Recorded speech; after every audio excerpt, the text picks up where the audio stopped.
Shalom Ubracha, nous poursuivons aujourd'hui la 7e Mishnah du 7e Pérec de Masechet Péa.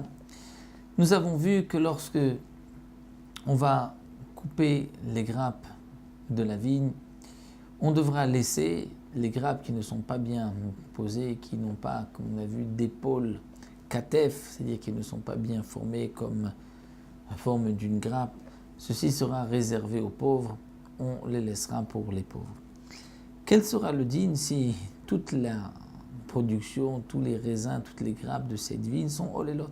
Kerem shekul olelot. Rabbi Eliezer dit non, dans ce cas-là, les balabait, le propriétaire pourra tout prendre. Rabbi Akiva dit non, tout sera pour les pauvres, l'ani.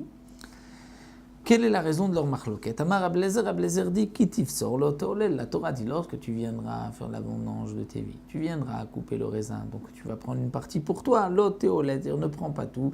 Les grappes qui ne sont pas bien composées, laisse-les pour les pauvres. Mais imen bâtir, minaim olelot, s'il n'y a pas de bâtir, si tu ne coupes rien, tu ne prends rien pour toi, il ne peut pas y avoir de olelot, donc de partie pour les pauvres.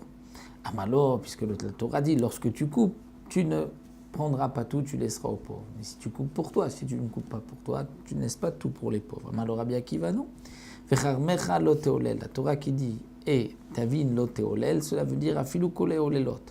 Même si toutes les grappes sont olelot, non pas l'épaule, elles doivent être réservées aux pauvres, eh bien tu donneras tout aux pauvres, même si tu n'as rien pour toi. Alors, pourquoi la Torah dit kitifsor? Il nous laisse sous-entendre que lorsque tu vas couper pour toi, tu laisseras une partie des grappes qui ne sont pas bien composées, tu le laisseras pour les pauvres. Mais là, tout va être pour les pauvres. Alors pourquoi la Torah dit kitifsor? Pour nous dire c'est-à-dire que